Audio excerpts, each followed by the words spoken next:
kesempatan dan peluang. Dua soalan yang kita diajukan kepada kita semua. Dua soalan adalah dua mana tentang kesempatan dan peluang. Yang pertama, siapa yang dapat melayani Tuhan? Ia dapat melayani Tuhan. Siapa yang dapat melayani Tuhan? Yang kedua, siapa yang diberi kesempatan dan peluang untuk melayani Tuhan? Siapa yang diberi kesempatan dan peluang untuk melayani tujuan Tuhan dalam hidupnya di dunia ini? Saya ulangi, siapa yang dapat melayani Tuhan? Soal yang pertama. Yang kedua, siapa yang diberi kesempatan dan peluang untuk melayani tujuan Tuhan dalam hidupnya di dunia ini? Semua orang yang percaya, semua orang percaya dan telah menerima Yesus Kristus dalam hidupnya menjadi Tuhan dan Juru Selamat. Yang kedua, semua orang pengikut Tuhan,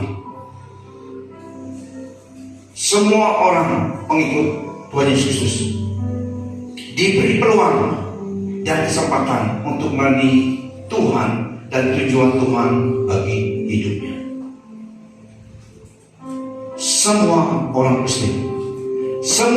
Kristen pengikut Yesus Kristus layak.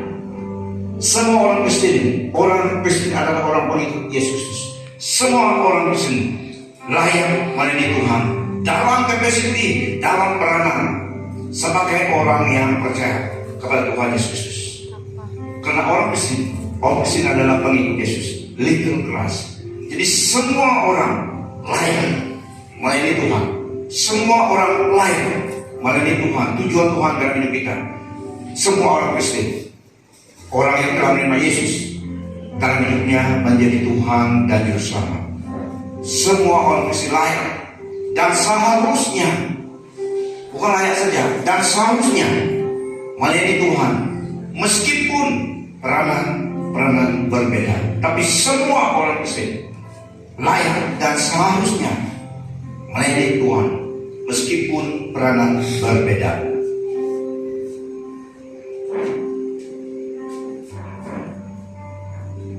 Allah adil dan Dia pasti memberi kita semua umatnya, orang percaya, kesempatan dan peluang untuk melayani Tuhan dalam hidup kita, supaya kita ada menerima upah daripada Tuhan kelak. Jadi semua orang Kristen layak dan seharusnya melayani Tuhan meskipun peranan berbeda. Allah adil. Semua kita perlu menerima upah dari Tuhan. So untuk menerima upah dari Tuhan kelak, kita harus melakukan sesuatu untuk Tuhan.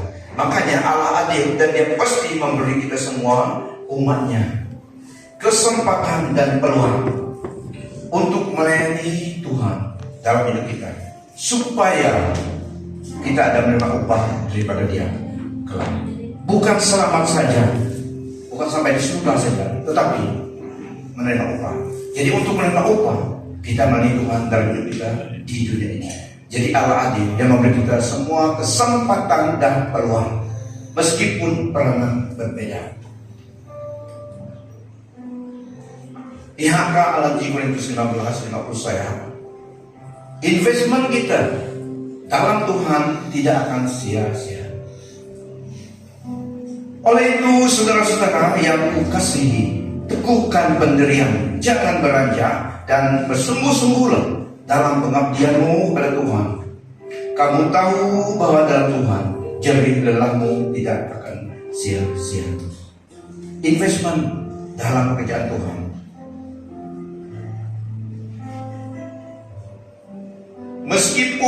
Meskipun peranan kita berbeda, tetapi semua peranan kita dalam melayani Tuhan diperlukan dan berarti berharga di mata Tuhan. Kesempatan dan peluang Tuhan berikan kepada kita semua dalam hidup ini untuk melayani dia, tujuan dia dalam hidup kita. Tuhan Yesus berkata, Yohanes 9 ayat 8, selagi siang kita mesti melakukan tugas dia yang telah mengutusku. Malam akan tiba apabila seorang pun tidak dapat melakukan apa-apa lagi. So kita lihat di sini, Hawa.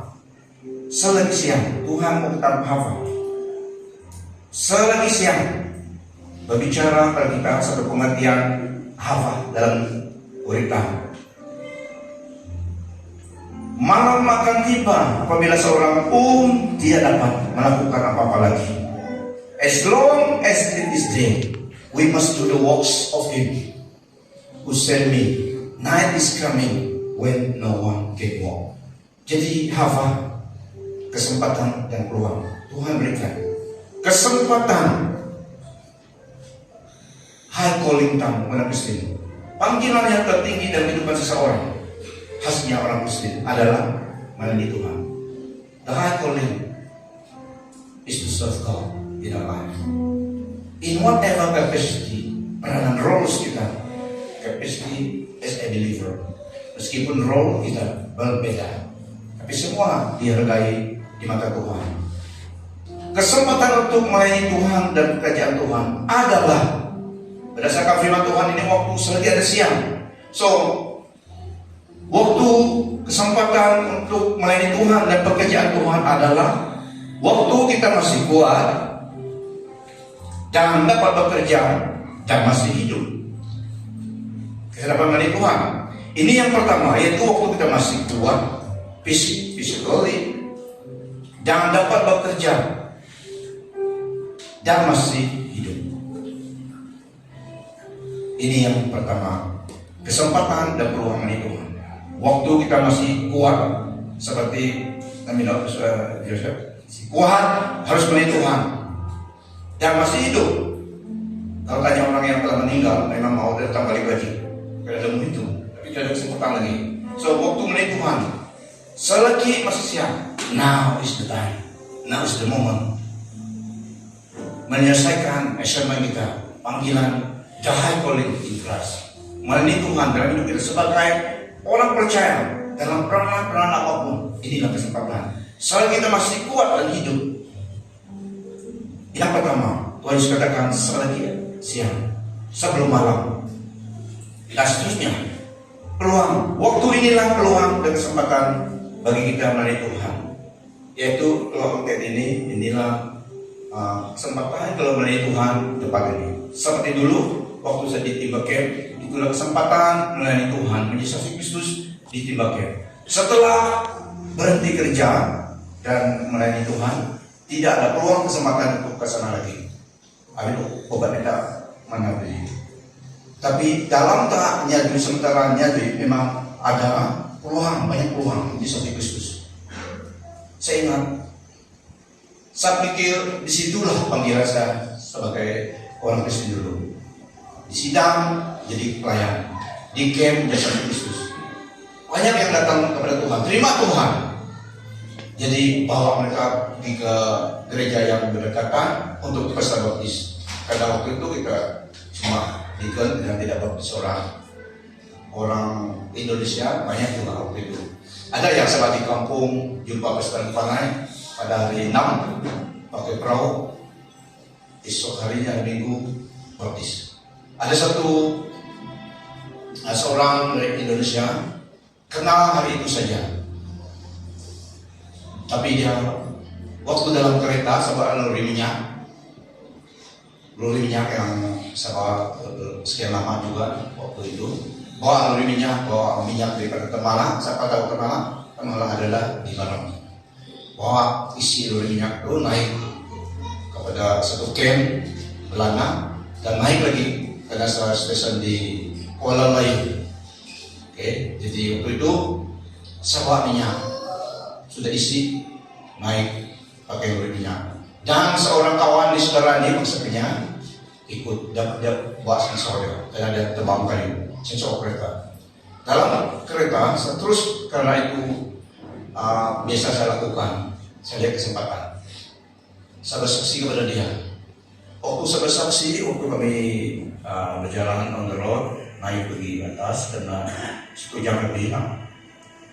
Waktu saya bersaksi dalam kereta minyak bagi dia, menangis dia. Ini orang tebang kayu ini menangis di depan, saya terlihat. Dia menangis, bukan main-main, menangis betul-betul. Saya lihat, saya terus sedar Roh Kudus menjamah dia. Saya tanya dia, bagaimana nih? Sudah kamu terima Tuhan? Saya tengok dia menangis dulu, jadi saya tempat parking di tepi. Terus pergi tepi, saya minta kami keluar, pergi bawah satu pokok. Biasa ada bawah satu akibat kecil. Saya tanya dia, saya memang orang Kristen tapi belum menyerah itu betul. Saya lihat dia memang sungguh-sungguh tersentuh, jadi saya bawa dia terima Tuhan di bawah pokok itu. Jadi dia akan pulang ke Indonesia, tapi besok hari Minggu di hari 6 akhirnya kita boleh jumpa tuh pas sudah dipanggil pulang, sudah di atas itu. Waktu itu di Longlati sidang benar. Tapi ada satu gembala sana yang biasa dengan saya, Tamalik namanya dulu lah. Jadi dia mau baptis orang ini, singgah kami sampai kami ke Ken Belana di situ sebelum sampai ke atas. Jadi di Belana ini ada satu rumah penang dan satu gereja kecil sana. Saya bawa dia bermalam sana lah, kedua saya bilang bermalam di Belana, saya bawa dia pergi jumpa. Saya pastor itu, cari-cari dia tanya mana pastor di kebun, ada di kebun lagi. Cari, ada pastor sama istri dia sedang berkebun. Saya beritahu lah, pastor ini satu kawan saya. Sudah cara layani dan terima Tuhan, yang mau baptis lah. Kalau boleh, mau urus baptis besok sebelum dia pulang ke Indonesia. Boleh dia. So the next day, Sunday itu, dia baptis lah di Sungai Belanda. Ditonton oleh orang Penang sebelah kiri, sebelah kanan di tebing sungai itu. Wah, senang hati mereka. Dia pun senang hati. Pas itu dari situ dia mungkin dah balik ke Indonesia sudah tidak sejumpa lagi, tapi dia sudah senang hati sudah baptis. Dan waktu ditimpa game banyak peluang bersaksi kepada orang. Ada yang suka, ada yang menolak. Ada satu tempat saya pergi antar minyak di blok. Blok itu adalah tempat pelipan tarik kayu. Saya pergi parking, saya isi tangki dia. Sementara isi minyak dan tangki pada persegelian itu, saya pergi ke langkau mereka, rumah tarik biasa begitu. Saya pergi cerita. Saya memang sengaja pergi cerita Injil. Bapak, apa kabar? Bagus. Saya datang berita baik, saya bawa mereka. Waktu saya sharing-sharing, tidak senang dia ambil parang, dia asap parang depan saya. Bagi saya pun jaga-jaga, saya mana bersaksi. Kalau dia angkat parang, saya lari lah, mana dapat keluar parang. Tapi terus cepat-cepat saya. Dan saya tetap Tuhan Yesus satu-satunya juru selamat memang masih kita. Dia telah mati di kawasan dosa, dia bangkit supaya orang percaya diselamatkan. Kalau orang tidak percaya pada dia, masuk neraka. Mungkin keras sangat punya panggilan waktu itu, jadi tidak senang.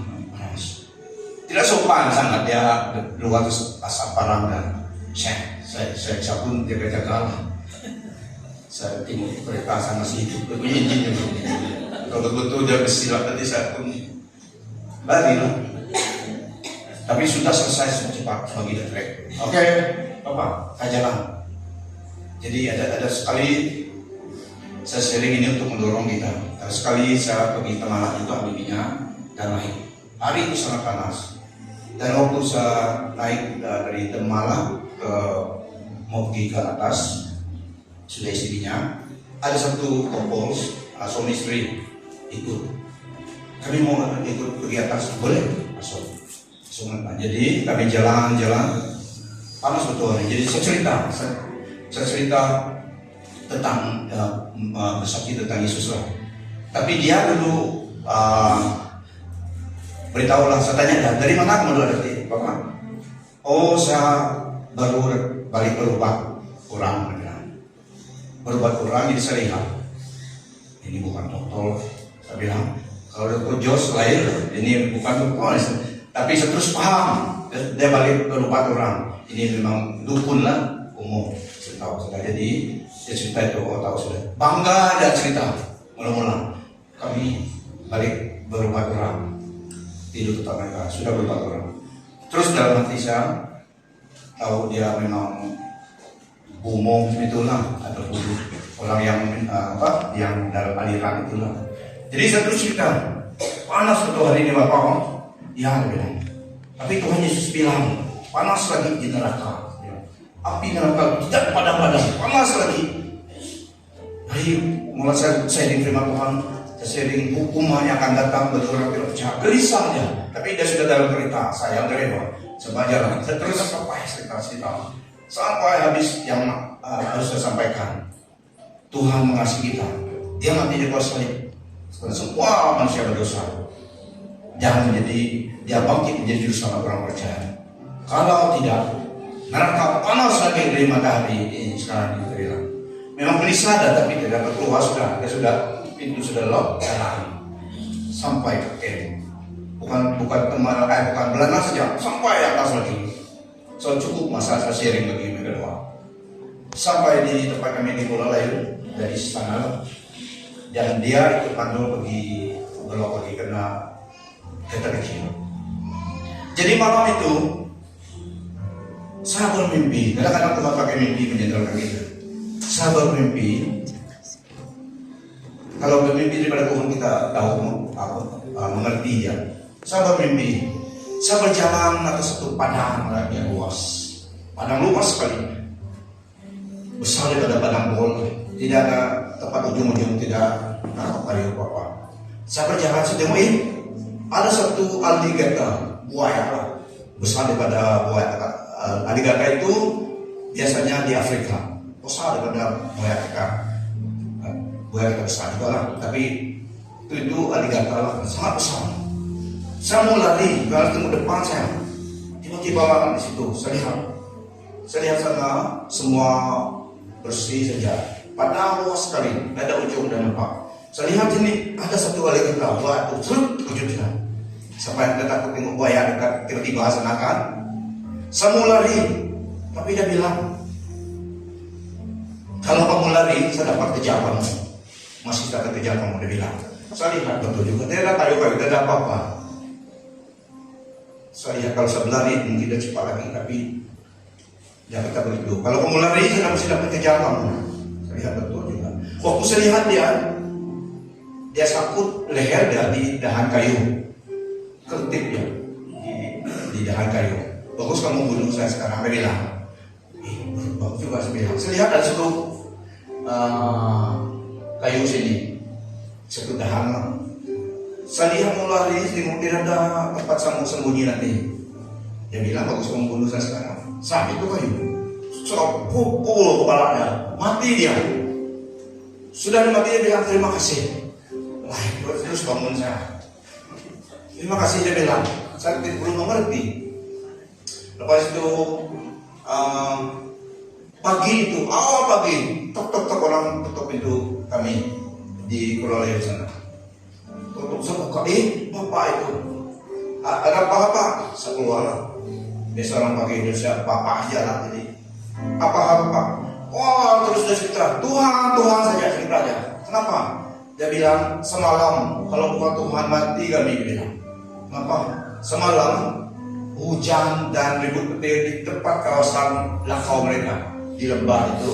Tempat lain tidak, kami tidak. Saya ingat di tempat dia bakilan dan hujan lebat-lebat terbang sama bumbung rumah tarik mereka. Rumah tarik itu jinjing saja. Terbang semua, dia bilang hujan lebat, basah semua mereka, tidak dapat tidur, air pun basah. Jadi dia terus sebut-sebut Tuhan, kalau bukan Tuhan. Jadi saya ingat mimpi saya itu. Roh yang dalam bumbung adalah roh buaya, roh alligator. Roh yang bisa bersalah. Jadi saya terus ingat mimpi saya itu. Rupanya dia ada mati pokok tadi. Roh yang dia tuh. Baru saya sadar, baru saya ingat mimpi itu. Oh ini makna mimpi itu. Roh Kudus memang beritahu ke kami apa pengertian. Saya terus tahu. Jadi puji Tuhan lah, saya sharing jadi dia sedar dan itu urusan dia dari Tuhan saja. Dia betul-betul SOP. Kalau tidak pun dia memang sudah dengar Injil, api neraka panas tadi itu. Tapi pagi itu awal ada datang info saya tentang itu. Itulah Tuhan, itulah Bapa, saya Tuhan. Tuhan saja yang berkuasa. Itulah Tuhan, jaga kamu orang tidak mati kena itu jin itu jatuh kena kamu orang. Walaupun basah-basah kenapa? Jin mau saya kain. Karena basah semua, hujan lebat sana saja. Ribut petir, cung lebih lama semua dia. Wah, puji Tuhan menyadarkan dia. So ini peluang kesempatan kita menjadi saksi Kristus di mana saja. Jadi saya sharing sedikit pengalaman ini, memang banyak pengalaman kita di Tiba Camp yang sepanjang perjalanan sebelum full time. Ada yang birthday pernah panggil kita, ada yang susah pernah panggil kita juga, ada yang bercerai pun mau panggil kita. Saya bilang, gimana saya berkati kamu dua bercerai. Ada satu bapak Tuhan daripada saya waktu itu, dia bilang, saya punya istri ini cewek betul, saya tidak mau dia lagi, saya mau cerai dia. Jadi dapat kamu doa, kami doa. Mana tidak bisa semangat mau berkati saudara kamu doa. Biasa pesta memberkati orang kawin, ini memberkati sudah berpisah. Saya bilang kenapa Pak? Sabar. Saya bilang saya. Jadi bermacam-macam keadaan di Tiba Camp. Banyak orang yang tidak kenal Tuhan. Jadi itu peluang kesempatan kita share. Jadi sampai general manager kami, sampai manajer kayak kami saya share. Kenapa kamu berhenti? Kata manajer kami. Biasa kalau orang tidak mengerti, kalau kita berhenti memang ada tempat yang ada tantau lah kalau bahasa Cina. Kenapa kamu berhenti? Belum cukup gaji. Berapa gaji kamu sana? Saya bilang sampai sekolah Injil tidak, gaji saya yang bayar sekolah. Tapi mereka tidak paham. Kenapa kamu mau berhenti?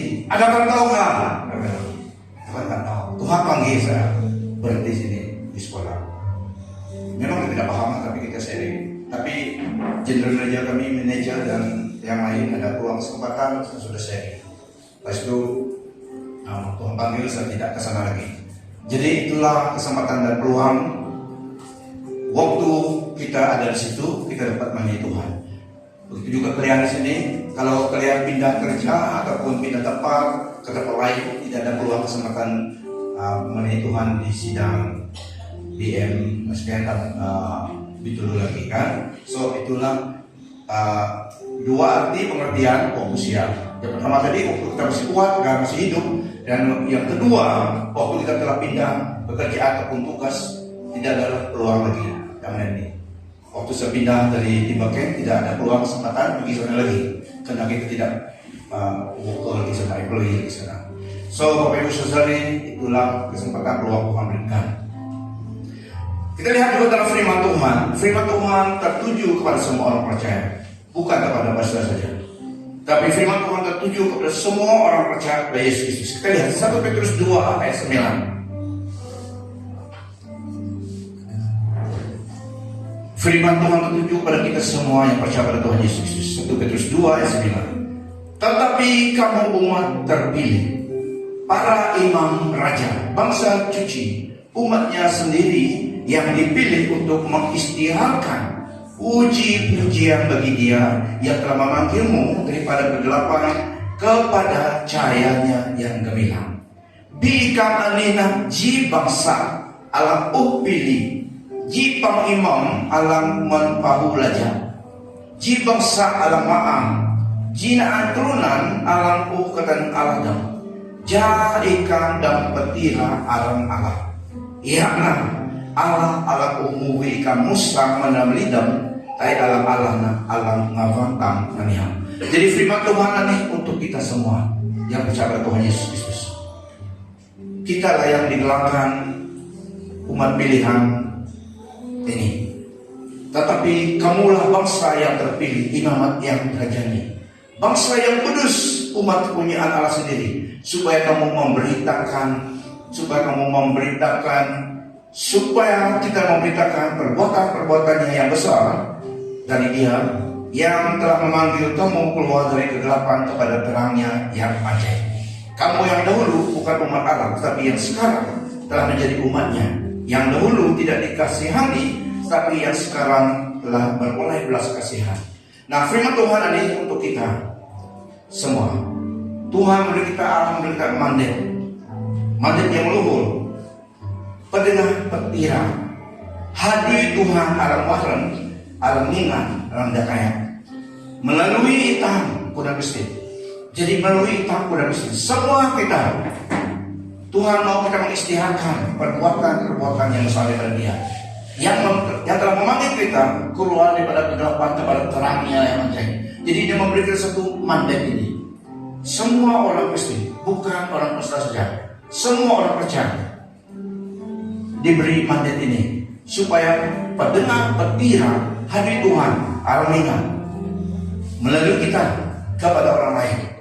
Jadi ini firman Tuhan untuk kita semua yang percaya pada Tuhan Yesus Kristus. Hal kedua adalah firman Tuhan. Kita orang percaya, kita semua orang percaya diberi peranan sebagai garam dan terang. Diberi peranan sebagai garam dan terang. Ini adalah untuk orang percaya pada Tuhan Yesus Kristus. Peranan garam dan terang adalah kepada semua orang Kristen atau orang yang percaya dan mengikut Tuhan Yesus Kristus. Kita lihat contoh dalam firman Tuhan. Jadi ini peranan kita. Meskipun peranan kita berbeda, tetapi semua kita layak dan dipanggil. Dan seharusnya melalui Tuhan, tujuan Tuhan dalam hidup kita, supaya pada suatu hari kelak kita ada upah dan tibakan Tuhan. Kalau kita invest masalah, nunggu kita kesunadani, jangan hafal teh. Contoh daripada Alkitab, peranan-peranan yang melalui Tuhan. Dr. Lukas dalam 2 Timotius 4. Dr. Lukas adalah seorang dokter, tapi juga dia ikut pelayanan Rasul Paulus. Timnya Rasul Paulus menyebarkan firman Tuhan. Support Rasul Paulus dan pelayanannya. Dr. Lukas, dia yang menulis kisah para Rasul. Dr. Lukas, tim pelayanan Rasul Paulus. Lukas tabib yang dikasihi itu pun berkirim salam kepadamu. Begitu juga Demas. Jadi dalam Kolose 4 dan 14, Dr. Lukas beserta dengan Rasul Paulus, tim dia menyebarkan Injil pada masa itu. Yang kedua, seorang businesswoman dalam firman Tuhan. Berapa contoh saja. Lydia, seorang businesswoman yang jual kain linen, couples, berjual kain ungu. Ini dalam Kisah Rasul 16 ayat 18. Dia berbisnis woman, dia menjual kain ungu. Tapi setelah percaya Tuhan oleh pelayanan Rasul Paulus, dia menggunakan bisnisnya pelayanan menjadi pelayanannya. Support pelayanan Rasul Paulus, hospitality. Dia mengajak mereka pergi makan di rumah dia. Karena itu yang ada pada dia. Dia tidak menyampaikan firman Tuhan, tapi dia adalah seorang yang telah kenal Tuhan. Hospitality. Hamba Tuhanku perlu makan. Dia Rasul Paulus di rumah dia makan. Masih lemak, kita tahu makanan mereka. Tapi itu peranan dia yang buka rumahnya. Business woman Lydia. Jadi dia gunakan peranannya sebagai business woman, hospitality, membuka rumahnya, support pelayanan Rasul Paulus dari segi finance dan juga hospitality, penginapan. Waktu itu dia lihat itu satu kesempatan dan peluang. Dan juga seorang lagi, Joseph of Arimathea. Yusuf Arimathea. Kita lihat dalam Markus 15 ayat 43. Yusuf dari Arimathea, seorang ahli terkemuka majelis agama yang sedang menunggu kerjaan Allah, datang lalu memberanikan hatinya menghadap Pilatus dan memohon untuk mengambil jenazah Yesus. Yusuf membeli kain linen yang baik, menurunkan jenazah Yesus dan mengkafankannya dengan kain itu. Dia membaringkan jenazah itu di dalam sebuah makam yang telah digali di permukaan batu pejal, lalu menggulingkan sebuah batu besar menutup pintu makam itu. Nah, kita lihat ternyata Yusuf of Arimathea, a rich and influential figure, seorang yang kaya dan seorang yang one of the Sanhedrin, yang dalam agama mereka Sanhedrin adalah kedudukan yang tertinggi juga. Tapi Yusuf Arimatea ini dia percaya kepada Tuhan Yesus. Waktu ini dia nyatakan dirinya, memberanikan dirinya, karena budaya mereka. Kalau besok hari Minggu, hari Sabat lah. Kalau besok, dan tidak boleh ada mayat-mayat yang masih gantung di kayu salib di tempat itu. Itulah tempat itu bela, kenapa kayu malam di bela. Di bawah itu banyak tengkorak, karena kalau mayat itu masih ada, tidak boleh di situ, mereka akan ambil. Kalau tidak ada orang yang klaim mayat itu, mereka akan lempar buang saja di arung saja. Kalau sudah makan. Jadi 3 mereka masa itu, kedua orang itu, karena harus budaya mereka harus memang turunkan semua. Tidak boleh kena besok hari Minggu Sabat. Di semuanya diturunkan. Datang kepada satu pencuri itu masih hidup dan kaki mereka dipukul, dipatahkan. Tapi datang kepada Tuhan Yesus, dia sudah menghembus nafas yang terakhir, dia mati. Jadi cuma tertutup di bujaknya pun, sehingga darah dan air keluar. Dia memang meninggal sudah. Jadi dia tidak dipukul kakinya. Berdasarkan firman Tuhan, semua nubuatan ikut terjadi. Tapi yang pencuri itu kakinya mereka dipatah supaya tidak lari, karena tidak boleh digantung, tidak boleh ada gantung di situ. Jadi rasul-rasul ini peranan mereka tidak dapat menurunkan Tuhan Yesus pada masa itu. Tapi tubuh Yesus harus diturunkan. Pelayanan doa syafaat tidak dapat menurunkan. Misalnya Tuhan Yesus yang masih disalib. Yusuf, seorang yang kaya dan influencer, terkenal oleh Pilatus masa itu, dan karena dia seorang one of the Sanhedrin, yang tokoh agama yang terkenal, baik orangnya dan kaya dan juga influencer. Dia beranikan diri karena firman Tuhan pergi jumpa Pilatus untuk minta tubuh Yesus, jenazah Yesus diturunkan, diberi kebenaran. Rasul dan orang yang lain tidak dapat menurunkan jenazah Yesus, tapi harus diturunkan. Jadi Yusuf gunakan peranannya sebagai orang percaya. Pada masa itu dia keluarkan identitinya. Dia beranikan diri jumpa Pilatus untuk membenarkan jenazah Yesus diturunkan dan diberi kebenaran, dan diturunkan jenazah Yesus dan dibeli. Dia dan Nikodemus, dalam firman Tuhan tidak ada mention Nikodemus, tapi dalam komentari Nikodemus ada dia. Dia panggil Nikodemus, tolong, dan mereka beli kain linen, digulungkan Yesus dan simpan ke dalam satu makam bergerak yang baru, kata firman Tuhan. Jadi gulingkan batu itu.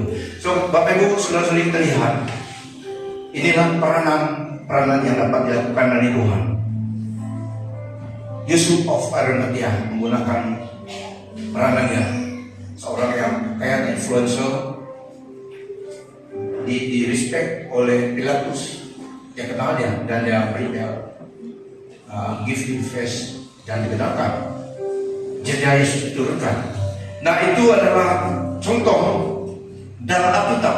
Semua kita orang percaya harus dan layak dan seharusnya melayani Tuhan, meskipun peranan kita berbeda, supaya pada suatu hari kita ada upah daripada tangan Tuhan. Selain kita diselamat di surga, kita juga diberi upah.